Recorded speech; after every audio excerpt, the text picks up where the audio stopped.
पहिला मुद्दा सांगितला, त्याच्याविषयी जरा विस्तृत आपल्या दोघांपैकी कोणी माहिती द्या की ग्रीन कव्हर म्हणजे काय, आपल्या मराठवाड्यात किती ग्रीन कव्हर आहे, आपण अजून त्याच्यावर काय केल्याने ते ग्रीन कव्हर वाढणार आहे आणि ते ग्रीन कव्हर टिकून राहील, त्याच्याविषयीची आम्हाला तुम्ही एमओयू मध्ये काय नेमकं केलंय शासनाविषयी त्याची माहिती द्या. ग्रीन कव्हर, ट्री कव्हर आणि त्याच्या हे प्लांटेशन्स जे आहे, these are nature based solutions.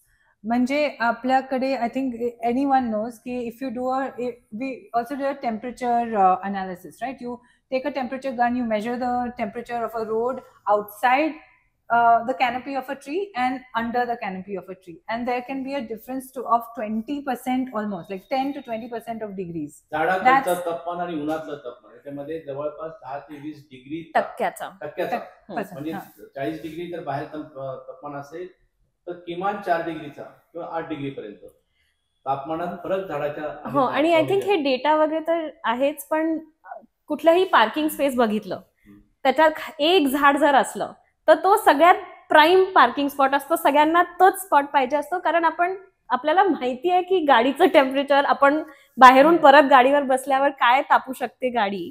आणि इव्हन उन्हाळ्यात बघितलं ओपन स्पेसेस मध्ये एका झाडाखाली 10 लोक सगळे बसलेले दिसतील, आजूबाजूला कुठेही बसलेले दिसणार नाही. सो ते आपण फील पण करतो आणि ऑफकोर्स डेटा पण त्याला सपोर्ट करतो. And then to answer your question of that is how do we combat heat, right? How do we can we reverse the way the larger scheme of things that's happening on the planet? Maybe not, but can we look at our area and do something to fix the microclimate? Yes, right. So one of the things it's been seen very clearly is that if you want to combat the heat island effect, it is you plant trees, you don't cut trees, you reduce the amount of concrete exposure, and so planting trees is of course an important thing. Protecting all our parks and gardens is another thing. Agriculture, we have to, heat also affects agriculture, right? It affects what kind of plants we can grow, what kind of crops we can grow. So moving to a more climate resilient based agriculture, agroforestry based agriculture, these are all the various ways that we're going to have to look at this. पण आता त्यासाठी मी तुम्हाला थोडं interrupt करतो की महाराष्ट्र शासनाकडे एकूणच green कव्हरच्या विषयीची खरोखरच सायंटिफिक माहिती आहे का, आणि हे ग्रीन कव्हर वाढवण्यासाठी तुम्ही काही टार्गेट ठरवलंय की आता ग्रीन कव्हर एवढं आहे, XYZ क्वांटिटी काय, झाडांची संख्या मोजलेली आहे का, क्षेत्र मोजलेलं आहे का, आणि पुढे कुठं जायचं याच्याविषयी काही एमओयू मध्ये किंवा जनरल काही तुम्हाला सांगता येईल का की काय करायला पाहिजे? सगळं हिरवगार झालं पाहिजे असं म्हणणं सोपं आहे, पण तुम्हीच आता सांगितलंय की climate change is not a ornamental और ब्युटिफिकेशनचा विषय नाही आहे, हा पॅशनचा विषय, आपल्या जगण्याचा अस्तित्वाचा विषय, बरोबर आहे? whether we are going to survive or not in this climate change, that is the key question in front of you. मग मानवजात राहायची का नाही एवढा महत्वाचा प्रश्न तुम्ही कशा पद्धतीने ग्रीन कव्हर हँडल करणार आहे, आणि एमओयू काय झाले शासनाबरोबर की ज्यामध्ये लोकांना उत्सुकता निर्माण झालं पाहिजे आणि लोक तुमच्या बरोबर आली पाहिजे, त्याच्याविषयी थोडंसं आम्हाला नीट माहिती सांगा की सध्या ग्रीन कव्हर किती आहे, सफिशियंट आहे का नाही आहे, काय परिस्थिती आहे? सो हा प्रश्न खूप छान आहे. पहिला तो आपल्याकडे डेटा बरोबर नसतो. दिस इज फर्स्ट थिंग. जसं तुम्ही विचारलं तसंच आम्ही पण विचार केला की आता काय आहे परिस्थिती, किती ग्रीन कव्हर आहे आपलं, what is our reports say, what is our government also saying. It's clear that we've not done the level of studying that is needed. So the kind of data that we need to actually analyze and get this is missing. But we can use some data and triangulate. And fact is की मराठवाड्यामध्ये green cover खूपच कमी आहे.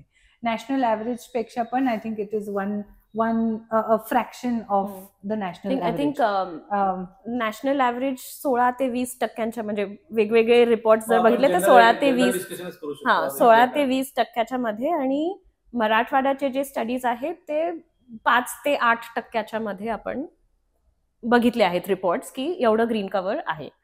आणि ऍस्पिरेशनली किती असायला पाहिजे हे जर बघितलं तर ते 28 ते 33% वेगवेगळे स्टँडर्ड्स नुसार ऍस्पिरेशन आहे. मुद्दा गौरी मिराशीने सांगितलं की भारतामध्ये 33% कव्हर असणं ते कायद्याने बंधनकारक आहे जर आपल्याला मानव वंश टिकवायचा असेल तर, पण संपूर्ण देशामध्ये 16 ते 20% फक्त ग्रीन कव्हर किंवा जंगल किंवा हरित क्षेत्र राहिलेलं आहे, आणि मराठवाडा दुर्दैवाने 5 ते 6% मध्येच हिरवी झाडं शिल्लक ठेवू शकलेलं आहे.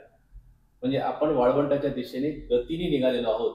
या वाळवंटामध्ये माणसं तर जाऊ द्या, पण चिटपाखरू सुद्धा राहणार नाही. इतका गंभीर प्रश्नाशी टेक्निकलच नाही तर इम्प्लिमेंटेशनचं करार यांच्या इकोसत्वानी महाराष्ट्र शासनाशी केलेलं आहे. फक्त माझा असा आता पुढचा प्रश्न असा आहे की शासनाचं फक्त काम राहणार आहे का ह्याला सगळ्या जनतेचा सपोर्ट लागेल?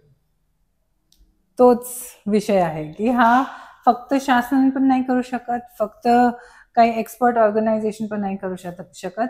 दिस इज अ जॉईंट एफर्ट. आणि पहिला मुद्दा हा आहे की लोकांना हवं असलं पाहिजे की हा विषयावरती काम झालं पाहिजे.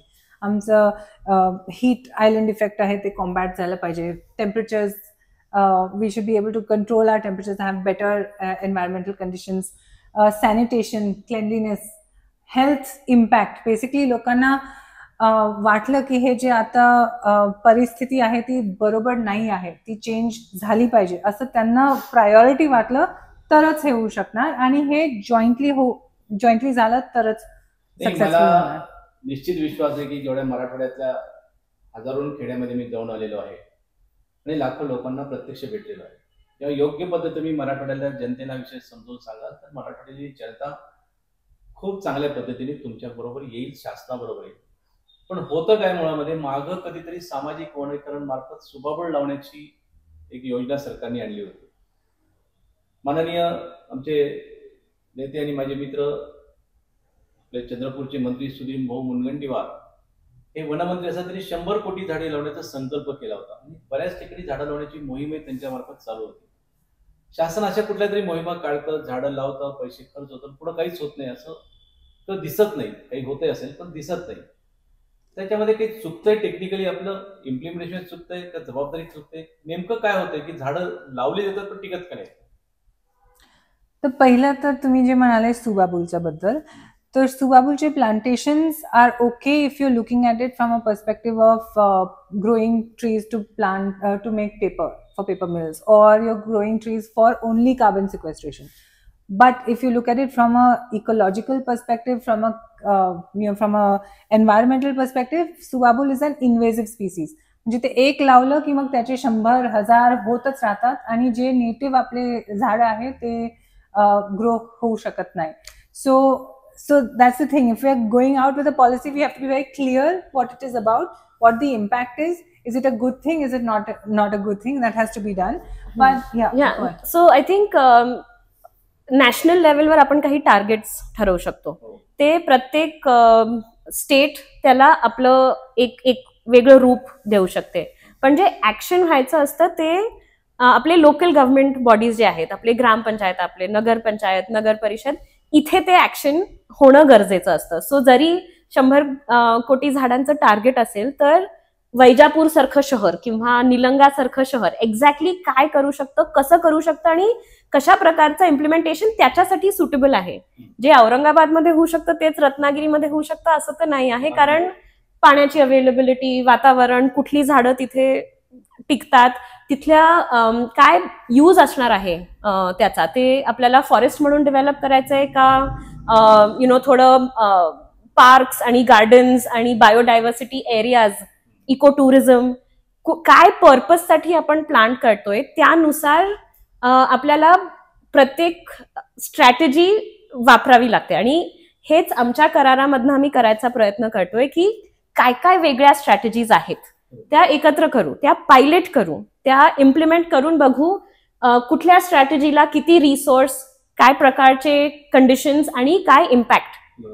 असं जर एक मेन्यू कार्ड असलं प्रत्येक झेडपीच्या सीओ कडे की हे माझे 6 प्लांटेशन टेक्निक्स आहेत, प्रत्येक टेक्निकला एवढं रिसोर्स लागतं आणि प्रत्येक टेक्निकचं हे इम्पॅक्ट मी एक्सपेक्ट करू शकतो किंवा शकते, तर मग इम्प्लिमेंटेशन बिकम्स इझियर.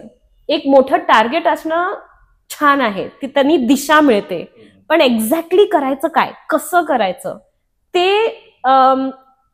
एका टूल किटमध्ये किंवा एका गाईडबुक मध्ये डॉक्युमेंट करणं आणि ते इझिली पूर्ण स्टेटमध्ये अवेलेबल करणं हा आय थिंक कोर आहे ह्या कराराचा. अत्यंत चांगला मुद्दा एमओयू मध्ये काय झाला हा गौरीने आपल्याला सांगितला की आपल्या मराठवाड्यामध्ये सुद्धा खूप विविधपूर्ण जमीन आहे.